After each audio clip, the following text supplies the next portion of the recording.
mbokk yi ñu ngi leen di nuyu fii ñu leen doon nuyoo ci seen rajo APR New York tey ji àjjuma la fanweeri fan ci weeru novembre ci 2018 ñu fas yéene ñëw ak yéen seen émission niñ ko doon defee àjjuma bu jot ci waxtu wi lu ko commencé 11h ba minuit suñu émission tey dinañ ko jéem a jëmale ci politique rek parce que fi mu ne yëf yee jaax na torop donc tey politique rek la ñuy def ak yéen ubbi leen seen i nopp yëkkati seen i téléphone te déglu seen i rajo seen mbokk Pape Bab moo nekk ci micro bi dend ak Moussa Ndiamé Ndiaye ci loxo càmmoñam bu fi nekkee sama xel day dal ndax borom xam-xam yi duñ ma yab jàkkaarloo ak coordonnateur APR Manhattan di technicien wu rajo bi Baboy Kane bu ngeen ñu bëggee déglu ci téléphone bi mën ngeen a daal di def 641 552 87 62 641 552 8762 bu ngeen ñu bëggee déglu ci internet bi mën ngeen def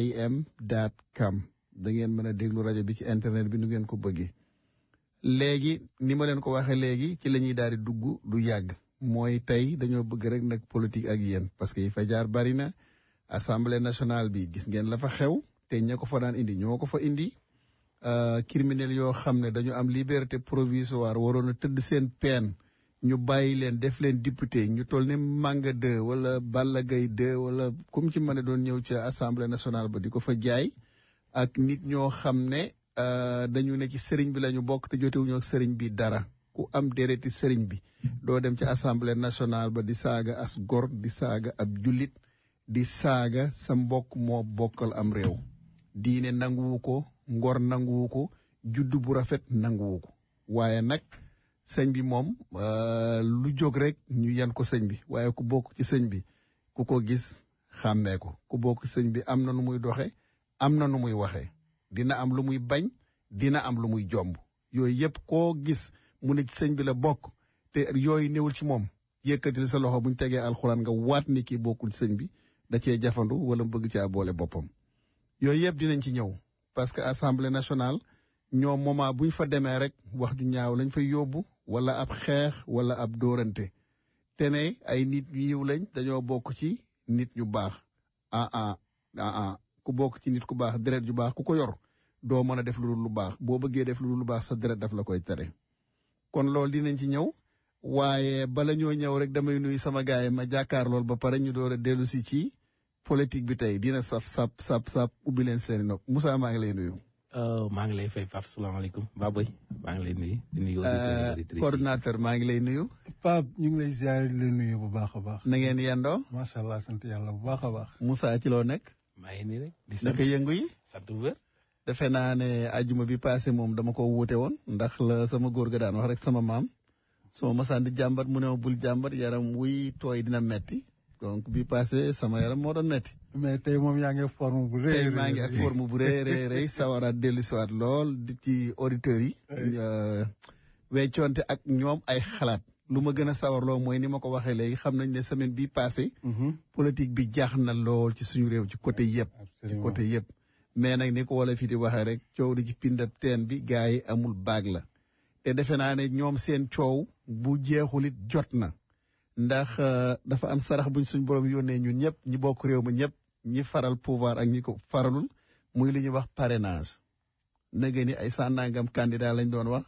koo dégg mu naan suma parti joxuñu ma sama gëdd joxuñu ma sama gëdd defe naa ne loolu président Macky Sall jeexal na ko Sénégal ren bu ñu amee juróomi candidat nañu sant yàlla ren ji élection yi bu ñu amee juróomi candidat nañ sant yàlla mbër yu baree dinañ delloo seen avance loolu man maa la ko wax. tàmbali dañ ko bu yàgg. parce que 53 400 et quelques personnes du ñëpp la yomb ci juróom-ñaari régions yu bokkul nga door a dem fa nga dëkk te ñu ci bari bu ñu leen woon seen dëkk dong fa ngeen dëkk wut leen ko fa sax mënuñu ko fa am.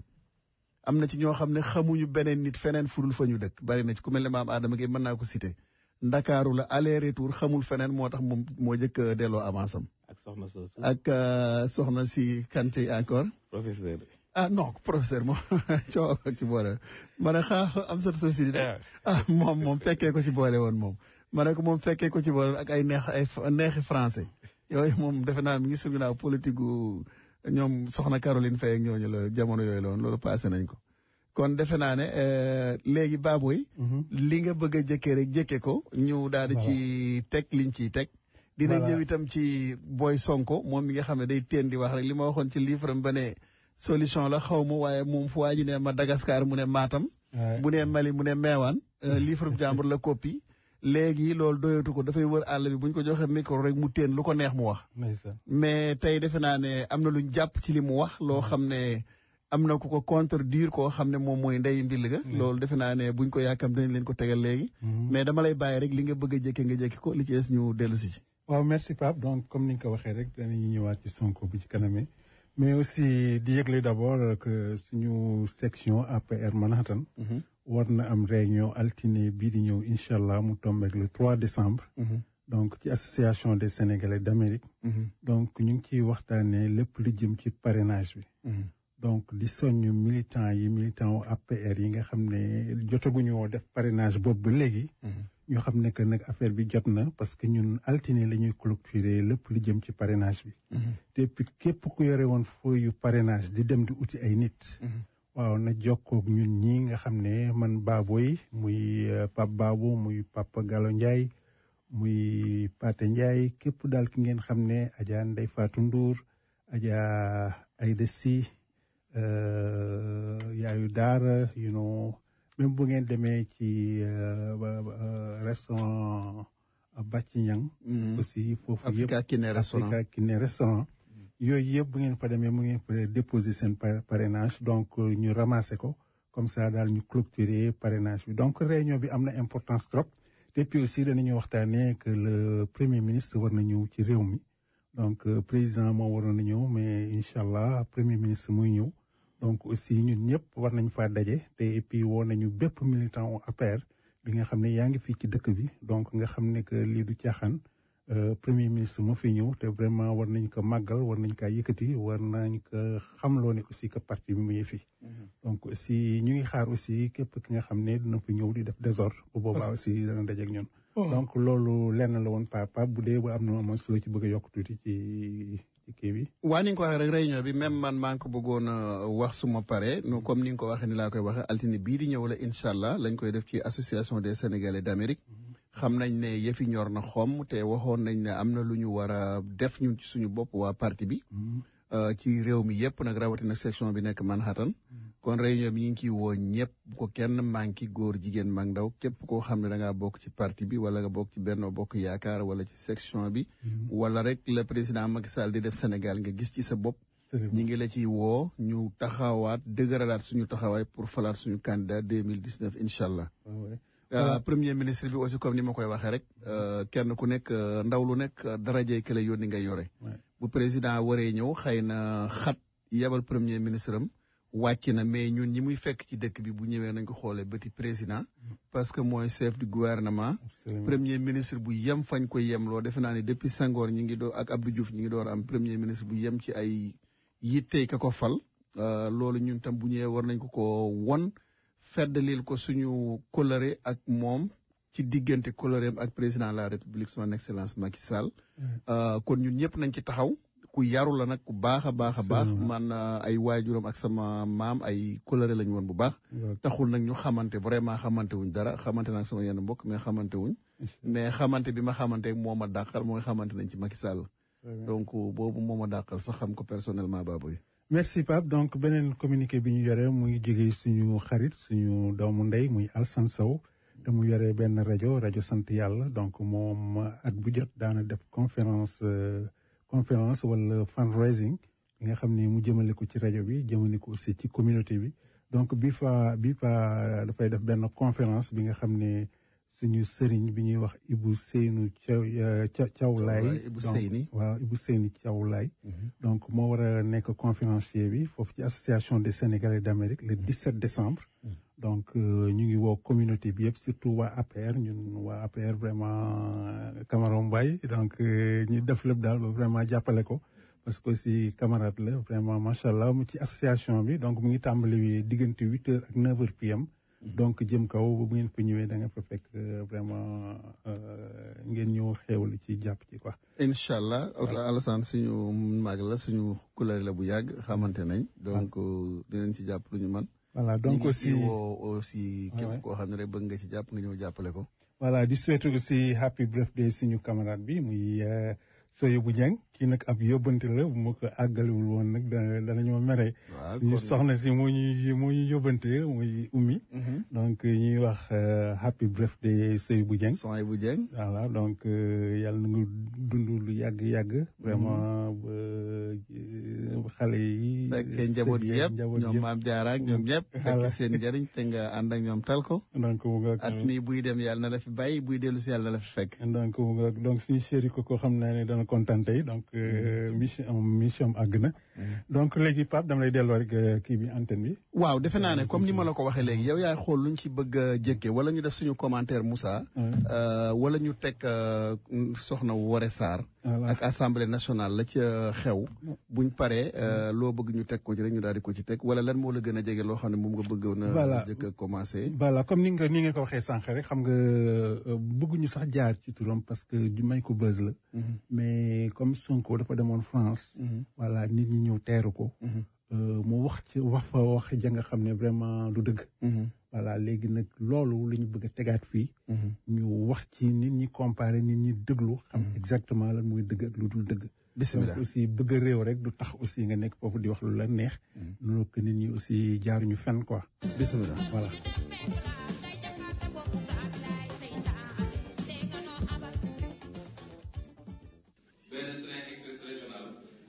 ñu naax la ca nga war cee fay lu mat 1600 milliards parce que bi ma nee 1400 milliards ñu doon weddi waaye mujj nañoo noppi waaye am naa firnde yu leer ni jamono ji rek tubaab yi taxaat nañ leen comme moom nee na il faut mu inaugurer terre bi balaa campagne bi terre bi ñu war ko livrer au mois de juin mu nekk il faut ma inaugurer ko au mois de janvier tubaab yi ne ko il faut nga yokk ci lu ëpp 200 milliards te signé na accord bi ba noppi. Mesdames et messieurs, aujourd'hui, 14 décembre 2016, notre pays franchit en vitesse une étape significative de sa marche résolue vers l'émergence. Voilà, Pape man fii dañ fi war a taxaw parce que ñu expliquer nit ñi exactement li xew. parce que fii léegi moom dafa joxe ay chiffres ay date ne président TER bi daf ko waroon inaugurer au mois de juin.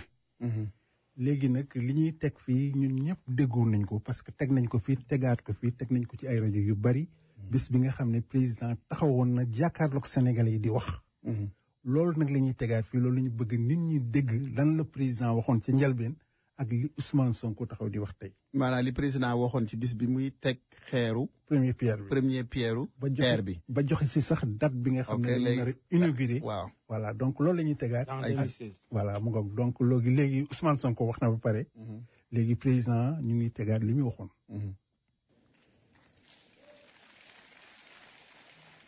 En vitesse parce que nous lançons les travaux d'un train express.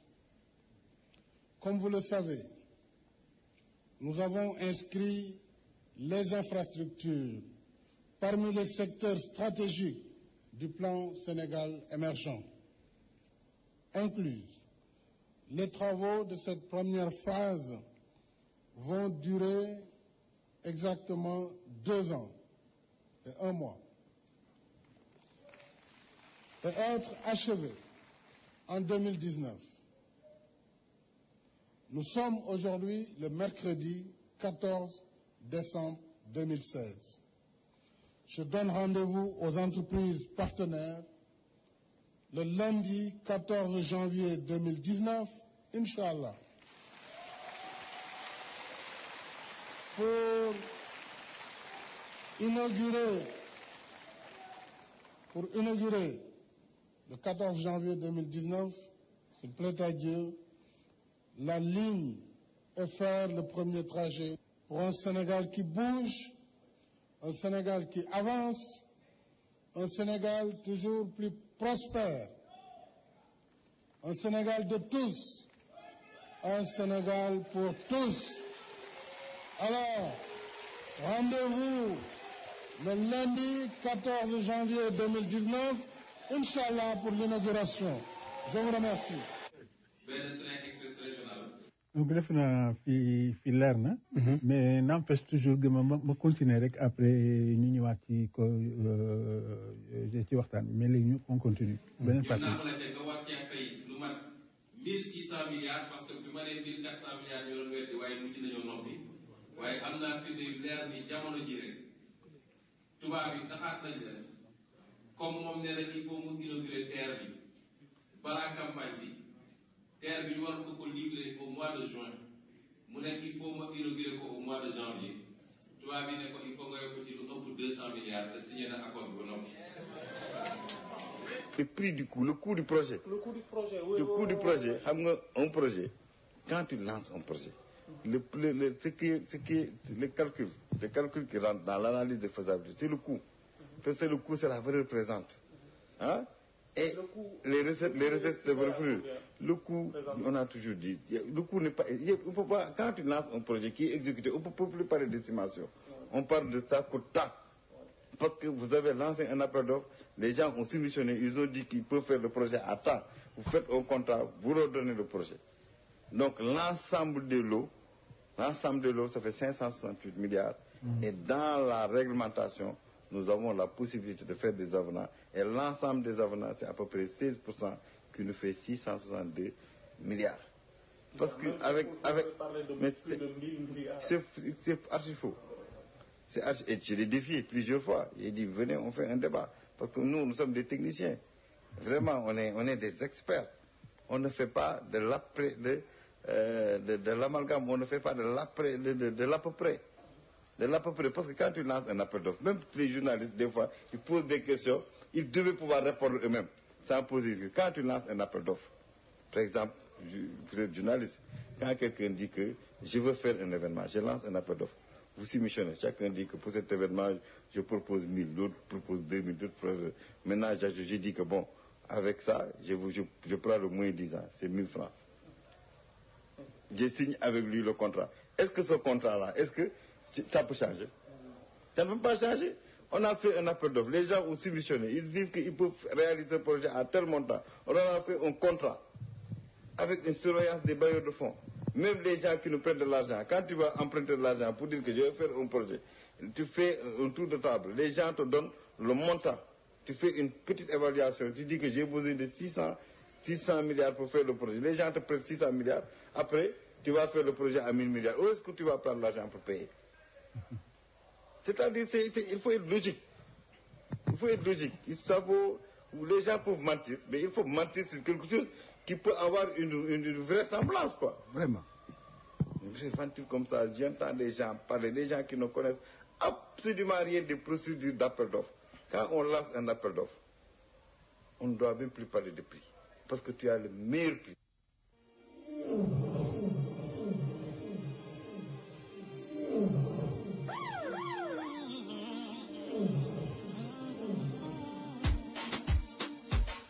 Sénégal ci kaw suñu drapeau ci kaw am kaw suñu Sénégal ci kaw yaa ngi si ba jant sow suñu Sénégal ci kaw gaynde njaay ci kaw. waaw Pape defe naa yëf yi leer na.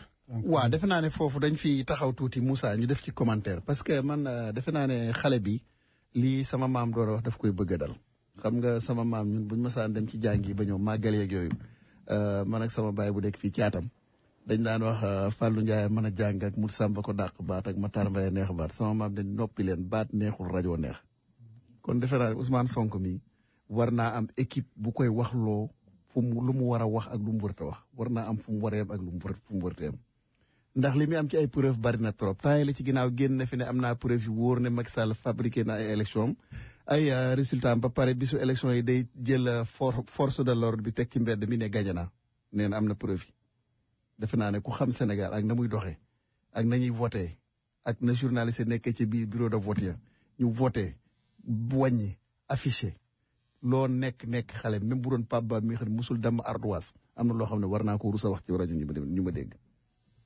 donc li muy wax nii war naa am ku koy Ousmane waxal lii yemal fii li muy wax ci lu dul dëgg bari na trop livre bi yéen jàngkat yi ñëpp d'accord nañu livre jàmbur la kàppi bu waa ji ne Mali mu ne Matam bu ne Madagascar mu ne Meewaan ñooñu d'accord nañ ne solution keneen a ko bindoon beneen bi ci des Moussa àll bi mu nekk di lambari nii dem fexe matal parrainage am bële ci Sénégal Casamance gee mu dëkk mu wóor ko ne du ko gañe mu dem jéem a waxee ñooñu moo ëpp doole xaw ma la xew Sénégal de mais bu dee xale yi ne ci àll bi juddu indi yii fi nekk di fee saali bi diggante Canada ak France ak fii kenn ku ci ne ba Ousmane Sonko di génn carte d'identité Sénégal intéressé wu la amoo ko bindu woo donc ñooñu duñ ko jariñ dara fii ne moo ko doon digal dama naan ko demal nga concentré wu ci Sénégal ci ñi nga xam ne am nañ ay carte d'identité dañuy wote xale ya fa nekk moom am nañ ay carte d'identité demal wax lu tax ñu woteel la mais àll bi mu nekk lambari bu doon maa koy digal dinaa ko ni ñibbil Sénégal fa yëfee na nga campagne fa lan mooy sa commentaire Moussa.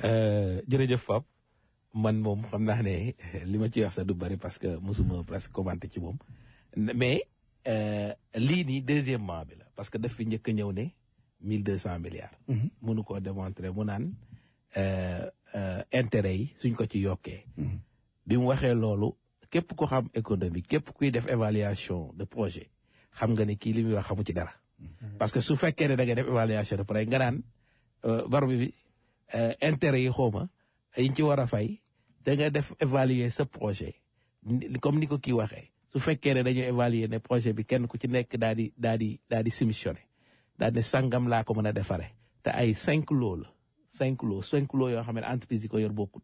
entreprise bu ci nekk da ngaa soumissionné ci benn lot bi nga xam ne ci nga mën a soumissionné. mooy sa domaine soo soumissionné ci ñii ci raay bi ñii ci BTP bi maanaam ci génie civil bi ñii Alstom moom moo yor affaire train bi mooy kii ni ñu koy sax wagon yeeg yooyu.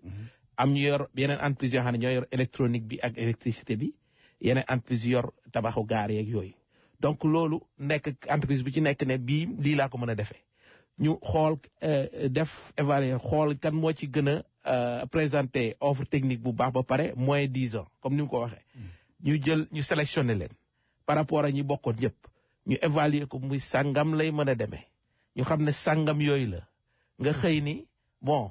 frais financiers yi boole wuñ ko ci maanaam intérêt ba boole wuñ ko ci un projet suñ la koy soumettre di la ko jox gis nga mi ngi mel ni tey Pape ngay jënd dara ma lebal la ne la Pape demal nga ne dama ciy jënd dal wala dama ciy jënd ordinateur bi wala dama ciy jënd lii nga dem jënd ko ba pare ñëw ne ma waa ordinateur bi day jarul loolu li ma Moussa ndax Moussa daf maa lebal xaay bi waaye nee na ma war naa ci teg 5 mille waaye diggante bi aussi fay naa ci paas diggante bi may jënd ji dàll bi donc loolu yëpp dama koy calculer donc dàll bi un projet la et un projet en tant que tel Pape dafay génne li ñuy wax rentabilité am saa yoo defee année bu jot da ngay génne say frais génne lépp ba mu des frais financier ba mu des li ñuy wax résultat brut d'exploitation bi maanaam soo génne say coût léegi nag loolu nga war cee génne impôt génne ci ni ñu koy xeeti sax fay yi ngay fay intérêt donc loolu projet bi ci boobu moo koy générer donc loolu bokkul ci coût bi coût initial la ñuy def un projet dafay am coût maanaam investissement sangam la fonds de roulement sangam la ñuy demee soo ko boolee léegi li mu lay dikkal investissement mooy lay gars yi di tabaxal nga teg ko plus sooy commencé ñaata mooy fonds de roulement bi ñaata la jasit non et puis xam nga Moussa li ci mu am ci problème gis ne gars yi dal nañ ko te ñi ko dal ñëpp c'est des experts moo xam ne xamu ci dara mu bàyyi loolu léegi mu ñëwaat ci bii mooy bi nga teg bii léegi donc c'est des choses yoo xamante ne nit del wax lu mën di demee waxal dëgg sooy dem loo bëgg nguur it waxal dëgg nit ñi te bari na ci ay yeneen ak yeneen mais xam naa ni bon jar ko parce que mais il fallait que ñu leeral nit ñi leeral rek moo ci indi nit ñi mais ñu ci bëri xamuñu ci yooyu dara sooy wax da ngay déglu rek mais loolu tax leeral gii ñëw pour ñu xam ni lii moo xam nga dafa yomb leeral gi dafa yomb ki nga xamante ne bi xamut mënta lii sax xam ne ni kii li muy wax dëgg ndax li Macky Sall wax fii mu ngi ko wax ci 2016 lii nii 2016 la ko wax yow nga ñëw tey ne kii am naa preuve leer waaw te lu xew mu ne am naa preuve leer et puis xam nga Moussa li ci gën a doy waar mooy loo gàtt xel Macky Sall li mu waxoon 2016 bu fee da ngaa nekk nit koo xam ne da nga ne da ngaa bëgg am réew lu bon bala ngaa dugg ci benn discours bu Macky Sall defoon war ngaa natt sa bopp ci li mu waxoon parce que su Macky Sall ne tey la 14 décembre 2016 joxe naa rendez-vous 14 janvier 2019 nga ne mois de juin lañ ko waroon jox am naa preuve leer dafa dolli 200 milliards pour ñu pareel ko janvier mais même tubaab bi seen programme doxe noonu suñu la signé ne bi sàngam laa ko mën boo ci doon dolli 1000 milliards temps bi du doon ko permettre parce que ñoom xam nañ ni ñu utiliser temps loo nelaw boo nekkee fii xam ne temps bi nii lañ ko utiliser boo amoon 1000 milliards mënuñu ne dinaa ko prêter du Sénégal nga xam ne naa bàyyi liggéey Moussa Ndiaye wala bu baaboy kan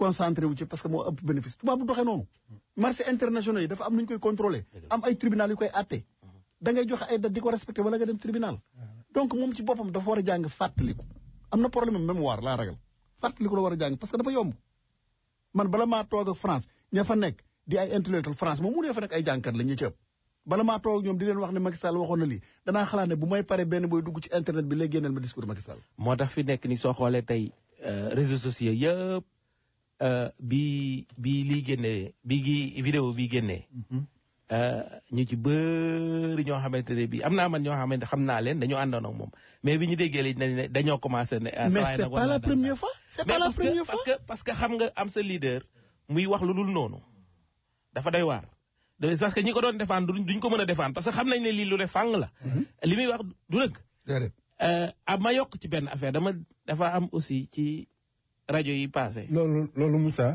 danañ ci ñëw Baboy doon na ma ko wax léegi voilà loolu danañ ci ñëw surtout suñu camarades yi nga xam ne ñoo nekk fii di ñi nga xam ne peut-être Sonko sax moo leen tiital te gis nañu ñu def fi ay mouvement naan que mouvement xaw ma citoyen dugg fii génn fii loolu lépp pour contrer le président de la République keroog ñoom ñoo ñëw fees dell bi fi Sonko yu ñëw mais aussi dégg nañ leen ñoom ñi fa demoon yor nañ fi ay rajo mais dégg nañ leen ñuy wax ñu naan que terre bi que ñi koy liggéey danañ ci am 26 milliards intérêt par at 26 milliards te ki ko wax man damay jaar ci turam Moussa Soumaré xaw ma si ñaara xaw ma si naka la Signaté donc maa ngi jégal donc Moussa Signaté man nag sant bi damay jégal maa ngi koy soog a dégg bon kooku moo ko wax donc danañ ko dégg ci rajo yëpp muy wax lu ko neex nu mu ko neexee di joxe information yi nga xam ne du dëgg.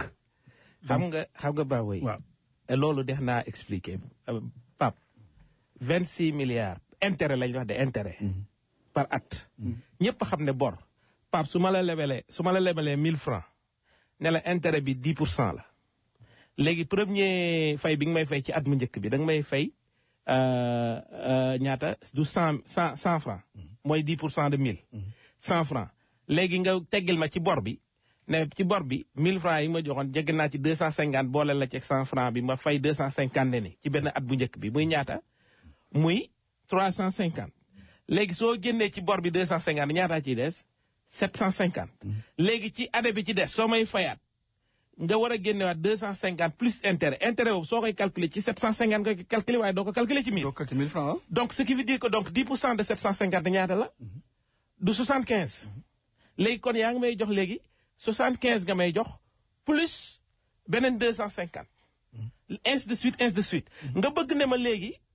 intérêt bi 26 milliards la par at fixe par at en valeur absolue mais loolu ko xam na ne 26 milliards par at en valeur absolue ma su ne woon sax taux bi 10% la en valeur relative mooy suñu nee 10% mais valeur absolue mooy suñu nee loo xam ne fixe na lii la montant boobu ngay fay xam nga ne loolu ku xam dëgg xam nga ne lii yenuwul maanaam te bi ñu ma Baboy bi ma ko waxee ma ne ko loolu yenuwul maanaam loolu ku ko dégg xam na ni lii 26 milliards par at su ne woon 10% la wala 5% la wala 2% la kooku ñu xam parce que xam nañ ne ñëpp xam ne kuy leb fii xam nga ne intérêt sooy pour kon fay de crédit carte muy wàññeeku intérêt bi day wàññeeku. absolument ñëpp ko xam. ñëpp am crédit carte. très bien. gars yi fii lañ koy faram-fàccee li ngeen di dégg nii mooy rajo APR. APR donc fii moom lu fi xew rek. d'habitude yàlla moo ñu ko may Pape Babou lu fi xew fii lay jëkkee. fii lañ koy jëkk faram-fàccee. donc loolu yàllaa ko def te ko teg ñu ko. léegi aussi li Moussa wax. 26 milliards yi ay création yi nga xam ne imagination naan café guddi la naan café guddi day yàq nelaw ne ko naan café guddi day yàq nelaw. voilà léegi lan moo ciy topp Baboy. léegi am na beneen parti aussi bi nga xam ne suñu beneen député. bi ñuy wax Woré Sarr. nekk assemblée nationale xam nga temps yi yëpp aussi assemblée nationale bi tàng ni jër. gis nañu ay kurpeñ a nga fay naaw lu ne nga fa siège yaa ngi naaw. bon li ko waral rek mooy tension bi ñuy créer ci biir assemblée nationale bi. donc war a wax li nga wax nga bàyyi sa wax wala nga fàtte que yow drapeau national la ñu takk sa dënn. voilà muy raaya bi nga xam ne yow da nga ko war a fàttaliku toujours. nga xam lii lay yóbbu assemblée nationale donc demaloo fa sa bopp. demaloo fa pour politique da nga fa dem pour peuple. ni ko El Hadj Diouf di waxee nee na moom mooy c'est le représentant du peuple. voilà donc député du peuple. voilà léegi loolu nag dafa am tout le temps ay débordements yi nga xam ne am na lu koy créer donc léegi am na ci benn parti bi nga xam ne bëgg nañ ko fi teg. bon léegi ñu commencé foofu Pape. comme ça après nit ñi xam exactement li nga xam ne lii. xewoon na ci assemblée nationale bi. ak wax yi salte yi nga xam ne dina fay jaar tout le temps. bay indi ay problème donc ñu jëkkee bi parti. voilà kon mbokk yi may leen ñu nopp ñi ngi ñëw ak Woré Sarr li mu wax assemblée nationale buñ paree topp ci ay commentaires comme niñ koy waxee mais nag itam machine la rek xam nga machine moom yenn saa yi mu génn ay jikko mais du tardé ñi ngi ciy ñëw technicien baa ngi ciy dem ak ñëw mais bala moo ñëw li ma doon wax léegi Moussa te àggalewu ma ko mooy booy xool histoire ba ñu ko fa indi mooy Toussaint Manga. Toussaint Manga xam ne defoon na fi ak njaaxum ba ñu jàpp ko ba bàyyi ko mu am liberté provisoire. defe naa ne bu ko nëgë ne fekkoon ca kaso ba du nekk député bay nekk ci assemblée ba di fa xeex parce que criminel moom fu mu mën a nekk criminel lay doon waaw bu dee ñaar ñi nga xam ne dañoo wala technicien jàkk nga. waaw essayé waatal bu fekkee ne kii nañu daal di déglu Woré Sarr léegi buñ ci paree waaw bu dul loolu Moussa ñaar ñi nga xam ne ñoo fa nekk muy les Doli la Moodu Mbacke Doli la xaw ma Abdou Mbacke Doli ak son frère. li ma doon wax sàng rek laay wax maanaam sëñ bi boo xoolee ñi ko sonal ñëpp moo ñi kalambitu ci moom parce que bu ñu waxantee dëgg rek ñun murit yi li ñu tax di toog ci suuf sukk summi suñuy mbaxana summi suñuy daal raam joxe ñaari loxo su jot du ñaar ñee nekk assemblée nationale ba ñu waxantee dëgg bu fekkoon ne Mbàkke noonu la war a mel booy boo ñu bàyyi sujjóot bi ak sukk bi ñun ak toog ci suuf gi ak wàcc suñuy lal ak buyoo sant Mbàkke bi ak tudde suñuy doom bu fekkoon ni ne Mbàkke ñee lañ war a mel ñun ñu war a bàyyi loolu waaye nag li may wax sëñ bi ñu kalaati mbiitu ci moom ñoo ko sonal waaye Mbàkke dëgg dëreti Sëriñ Tuuba du nekk ci assemblée nationale be sor mbub mu xong coy di saaga Moustapha Niass ba ngoon te mat ko bàyyi dañ waxante dëgg Mbàkke waru la mel noonu Mbàkke mi ci bokk nag ak Mbàkke mi ci ngoy du benn ñoom defe naa ñi ci ngoy ci lañ bokk nañ waxante dëgg ñaar ñu bokk benn bàyyi bokk jikko bu ñu yoroon dëreti Sëriñ Tuuba duñ mel ne nañ waxante dëgg kon ñun ñëpp ñu bàyyi sukk gramme ak su jot kenn ku ne dem defi leneen dañ waxante dëgg dafa am loo xam ne bu ñu yoroon dëreti Sëriñ Tuuba àdduna jaralu leen ko dañ waxante dëgg bu ko kenn jiiñ Mbàkke ji bari na torop boo demee marché Mbàkke bool bi am na ñu sant Mbàkke ñu fa nekk di jaay ay Dakar ki déem man Mbàkke laa dëkk wala sama soxna dëkk xam naa lu ma lay wax lu wóor waaye Mbàkke yi Sëriñ Tuuba du nekk ci assemblée bi sol bu mu xong cooy di saaga ay moromi bàyyam ba jant bi soon nañ waxante dëgg seen mag njaaxum gu mu fi defoon barki dem bi ci PDS mu ngi fi àdduna bépp di ko jooy ba tey ba mu dem ci kaso du dereti Sëñ Tuuba Mbàkke mi ci ngoy ak Mbàkke mi ci jafandu ak Mbàkke mi ci bokk du benn ñee bokkuñu ci dañ cee ngoy loolu moo ci sama commentaire léegi bu dee jot nga Woré Sarr bi muy Baboy bu fekkee ne machine bi day déconné ñu essayé waat encore deuxième fois xool boo xam ne tane bi baax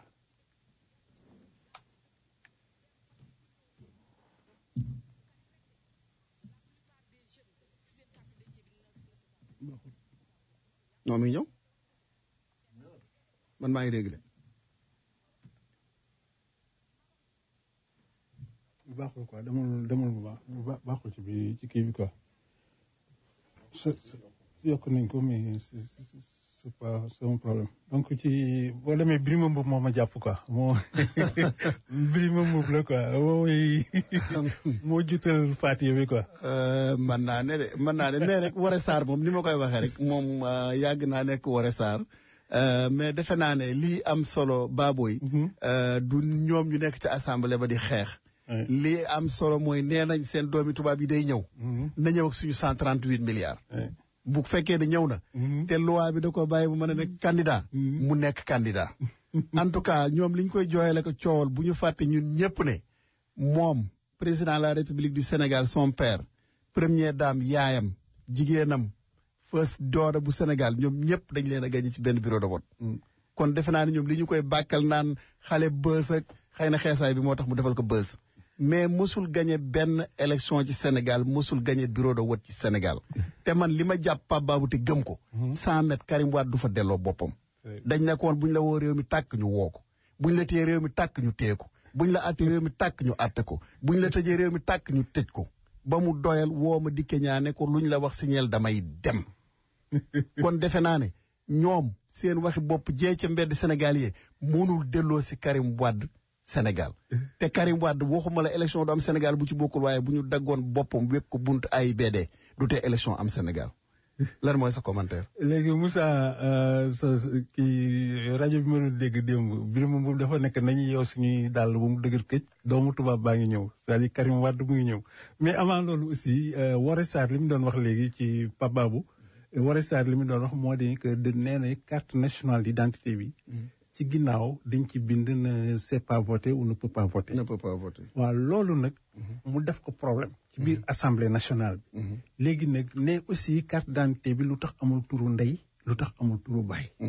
donc Moussa. loolu lan moo ci sa commentaire.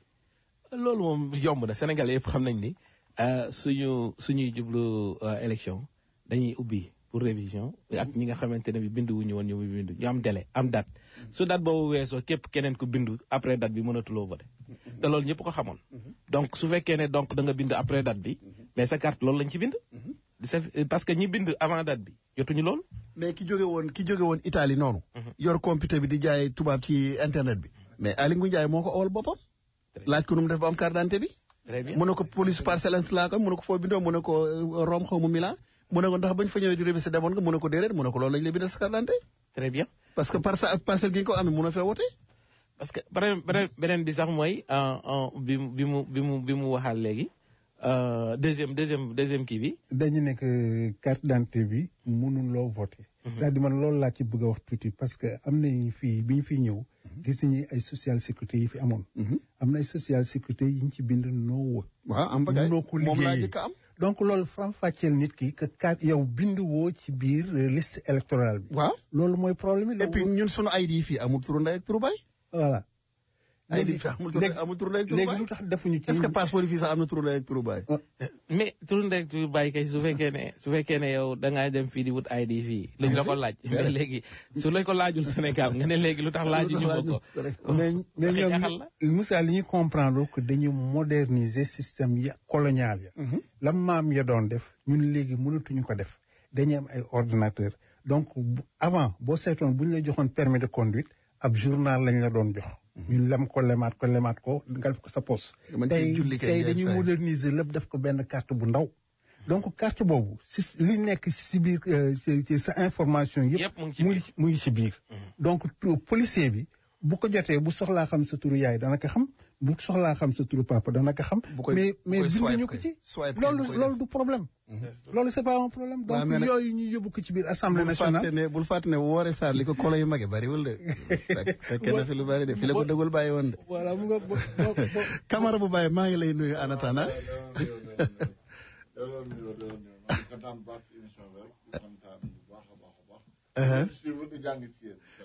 jërëjëf léegi Baboy lan moo ci topp Aminata Touré. léegi xam naa aussi gars yaa ngi woote mais avant may dem ci Aminata Touré.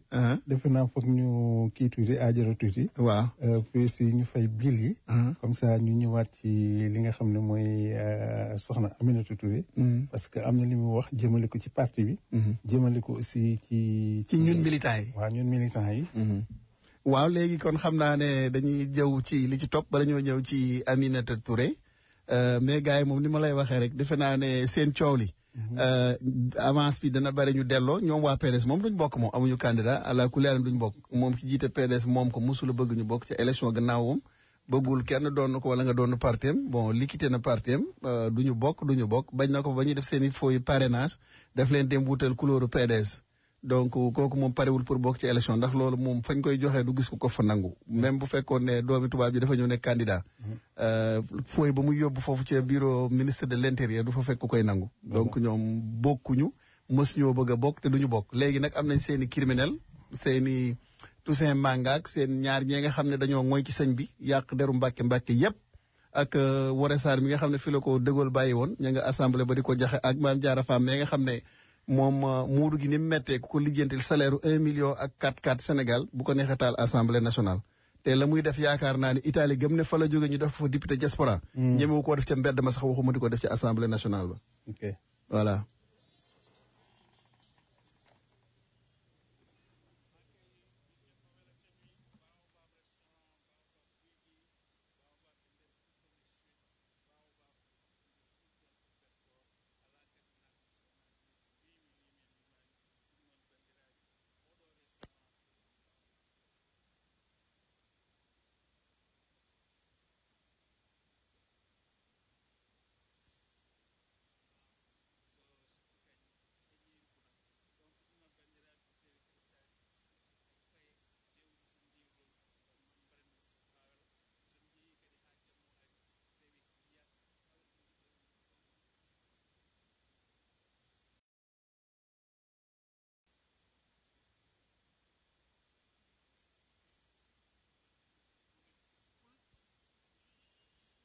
bi lay kiiwee parce que sinon day kii quoi non defaru ko il a rien fait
moo nekk nii mais ji jàllul quoi ça passe pas.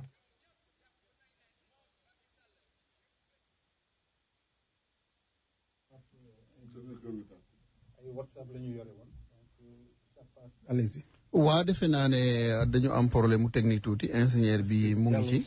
kon dañu leen bëggoon tegal rek audio wu Mimi Touré bi ñu xool lu mu ci wax Moussa loo bëgg a wax ni kii mooy congrès bi. congrès wu PS bi. moom tam dañ leen ko bëggoon tegal mais dafa mel ne machine bi mu ngi déconné xam naa ne bu fekkee ne pare na fii ak 10 minutes yi ñu desee dinañ leen ko tegal léegi moo ko discours Aminata Touré bi mais comme ni ma koy waxee machine moom xam nga rek dafay déconné parfois léegi kon Moussa léegi lan nga bëggoon ñu toppal ko ci. congrès wu PS bi. waaw congrès PS mais dafa mel ne machine bi moom mooy. waaw mais machine bi mooy defoon na ni. commentaire yi ñu ciy def rek mooy. gis nañ ni. gis nañ ni ñoo xamante vraiment. mbooloo ba fa daje woon ñëpp gis nañ ni tey ji le PS. fa mu nekkoon waxuma la waaye nit ñi doon coow yëpp naan avec le départ de ay Khalifa ak ay ñi ci des yëpp. gis nañ ne tey jii. liy prouvé nii le Sénégal ñen ñoo ko yor. kii PS kenn moo ko yor. Tanor Dieng Ousmane Tanor Dieng. wane na ko. te démontré na ko. te vraiment coalition bu toll nii ba nga xamante ne ba ñu àndee ba léegi. 7 ans.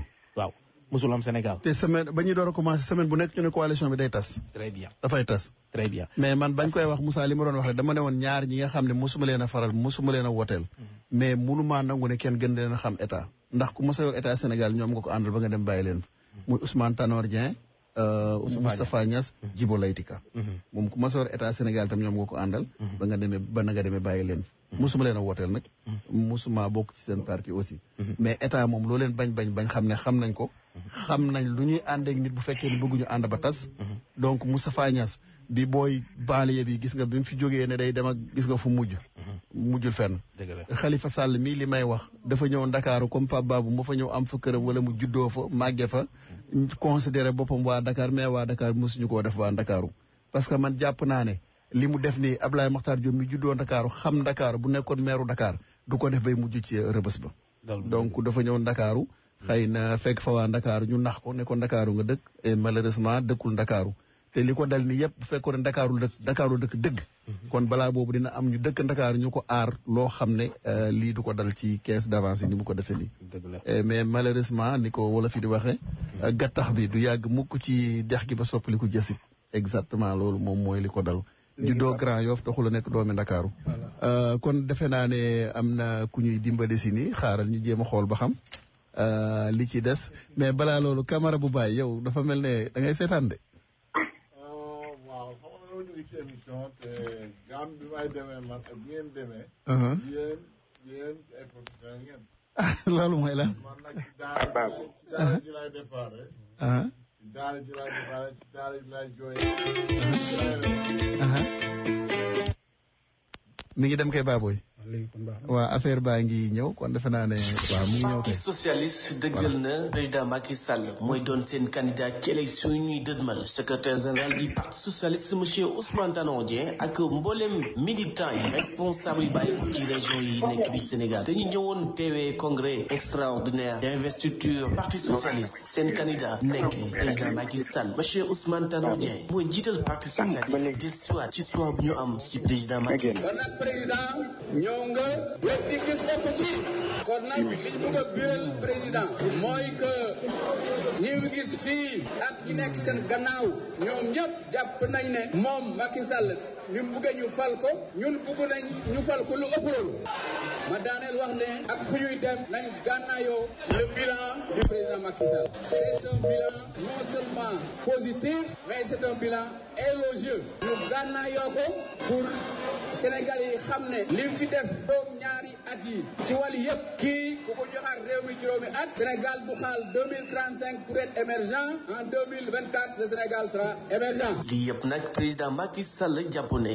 élection yi tey rek la waroon a doon ndaxte li mu gis dal ndax xelam. mbokku parti socialiste yéen a ngi tax ma bëggoon campagne bi commencé tey wane ngeen ni affaire bi Tanor la affaire bi PS la waaye mbokk yi li xew ni lu am solo la ci histoire politique bu Sénégal ku ne xam ne parti socialiste patrimoine politique national la seen jaar-jaar la ndax seen président fondateur Léopold Sédar Senghor liggéey na ko waaye son digne héritier le président Abdou Diouf lui a emboîté le pas après ñaari leader yu mag yooyu seen leader seen camarade secrétaire général Ousmane Tanor Dieng a pu Ousmane Tanor Dieng dama ne puso bi réerul ci sa ay loxo parce que politique dafa laaj xel su may jeexale mooy ginnaaw bu ma santé parti socialiste à travers ce congrès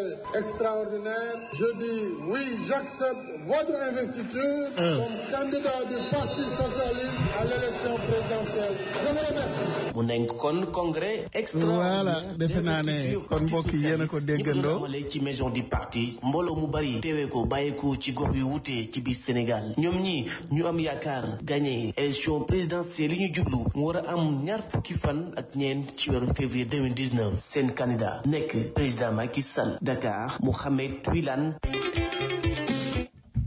voilà kon defe naa ne mbokk yi yéen a ko déggandoonu dégg ngeen discours Tanor Dieng dégg ngeen discours président Macky Sall li may wax rek Tanor moom li ma waxoon ci xalifa bi muy commencé loo ko yàpp comme mucc na ci Moustapha Niasse muccoon ci Djibo Leyti Ka defoon naa ne Khalifa Sall du ko mën a yëngal te kenn ku ci nekk bi ngay jóge ci parti socialiste moom moo la fa jëlee muy Djibo Ka muy Moustapha Niasse mi te teewul mu téye parti socialiste ba parti socialiste tey bi donc Khalifa bi mu commencé yëngatu la ma leen waxoon rek dafa ñëw Ndakaaru wàlli daan la dafa juddoo Ndakaaru Grand Yoff defe na waa Ndakaaru la mais Ndakaaru dañu am seen réalité bopp Ndakaaru dafa am ay réalité li wax naa ne li mu def ni Ablaye Makhtar Diop bu nekkoon maire Dakar du ko def Mamadou Diop keroog ba mu ñëw di ko témoin yàlla na ko yàlla yërëm su ma yoroon àjjana buy ak siy dugg daf ne li Khalifa def naa ko kon am nañ différence ñoom ñaar parce que moom waa Ndakaaru la li Khalifa def na ko mais mucc na parce que waa Ndakaaru la et Khalifa malheureusement du waa Ndakaaru dafa juddoo Ndakaaru rek kon lan nga ci bëgg a teg Aminata Touré wala.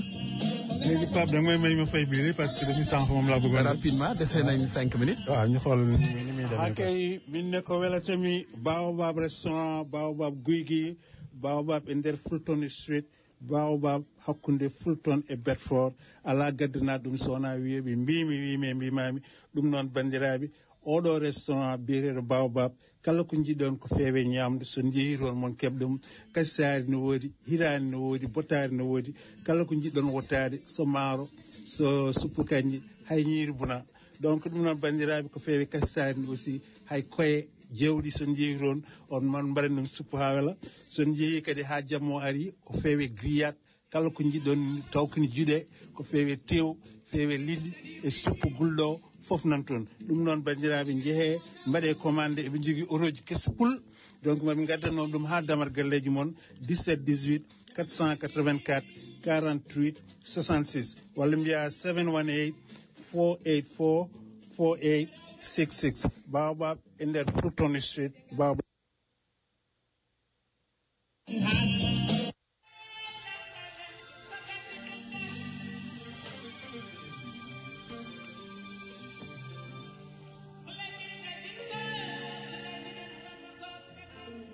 ku la jiin nga jiin ko ku la jiinoon nga ba ko kum dandam dañuy jiin Baobab nañ dem ba Baobab bu ñu demee Baobab lu ñu fa bëgg ci lekku sel dinañ ko am bu ñu bëggee ceebu jën ceebu yàpp sulux mbalaxu supp kànja maafe yaasa dibi ginaar dibi jën dibi bu sew bi dibi Sénégal yépp ma nga Baobab boo fa demee da nga fekk tii da nga fekk caagri da nga fekk bisaab da nga fekk café loo fa bëgg da nga ko fekk télévision yi foo toog da nga jàkkaarloo télévision bu la neexee seetaan basketball wala football américain wala football du monde bi boo bëggee dem Baobab da ngay dem rek ci 200 da ngay woote ci 212 864 47 00 wala nga dem ci 120 vers 116 Street ci diggante 7 ak Lenox Avenue boo fa demee da nga fekk Kiné da nga fekk Maymuna da nga fekk Momi man nañ la ñuy def sell nañ yaru nañ jox nañ nit cëram te loo fa yàgg-yàgg duñ la xool bëti loo fi def yàgg nga fi.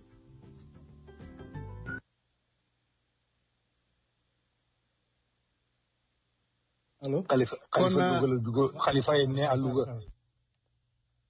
waaw kon defe naa ne mbokk yi liñ dese ci ay minutes bariwul mais Moussa dafa mel ne affaire bu mag bi suba la de bu PS bi moom dañ doon nuyoo rek defe naa ne Macky Sall bisu boppam suba la. waaw suba moom ci Dakar Arena bi. te Macky Sall ku man bis la de.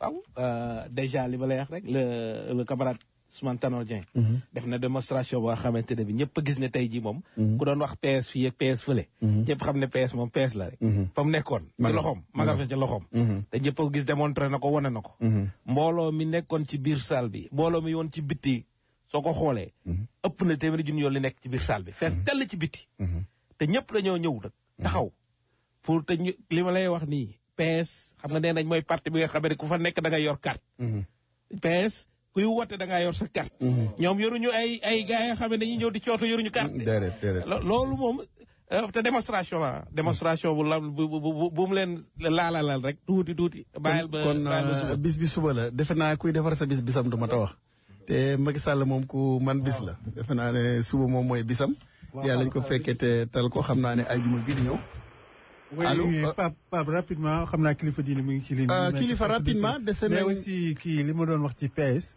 PS ñoom rek ñoo am chance am école waaw loolu tax ñoom bu ñu problème yi amoon assemblée nationale ñoom yii mën nañu ko gérer parce que xam nañu fi ñuy politiquer xam nañu aussi fi nga xam ne fii réew mi ko moom moo tax aussi seen parti du tas voilà donc waaw rapidement Pape ñu jël kilifa rapidement am nañ 1 minute waaw asalaamaaleykum rek mooy fondement politique ci Sénégal PS la moo tax ñoo leen tax ci am indépendance ba ñoom ay Ousmane Sonko di jàng Sénégal ba demuñu bitim réew ndax xamuñu bitim réew amuñu moyen bi PS leen jàngal ba ñu tey naan dañuy xëccum réew Macky Sall moomu PS ko jàngal ba mu xëcc bi nekkum réew kon ñooñu ku ñu àndal ku ne di amal yaakaar te yàlla dafa am ku mu àndal parce que yàlla mooy kon njiit te moo fal Macky Sall ndax dañoo xëccoo woon ak moom man ma contre ko ànd ak PS ñu gañe ma ñu gañe ma kama ko gañe nangu ne gañe gi gëm yàlla ñu ànd ak ko ci bi mbay laa àndal ba mu ci ñëw ci Macky Sall mi Macky mii dafa def loo xam ne man mu gisaguma ko fenn à l'étranger te réew yi ma def nag bari na yàlla na ko yàlla may gudd fan buñ nee yarute ñu ne nomba wan la waay nomba wan ci yarute kay loo bëgg am ko jërëjëf kon defe naa ne temps bi ñëw na Moussa rapidement rapidement bon di wane ne suba la yëf yi beneen kii bi lancement beneen bi waaw parce que suñ duggee ci élection ci campagne bi foofooy gën a dee yëf yi moom tëdd na ba pare Pape jeex na gars yi xam nañ ne gagné nañ leen ba pare fi nekk nag coow li ni ñuy daanoo la ñuy xool technicien rapidement waaw léegi man Pape xanaa ñu nuyoo ba semaine prochaine incha allah Camara bu bàyyi yaa Habibi yar mooy yor yar mooy laaj réew moo ko yor noppi ak joxe ak tàllal ndeyjoor la moome Saalum ak Kajoor ku laaj mu joxal lay sa muur Macky Sall ba juma ak jàmm donc waa gars yi ñu ngi leen di remercier bu baax a baax ba semaine prochaine incha allah donc Macky ca kaw a kaw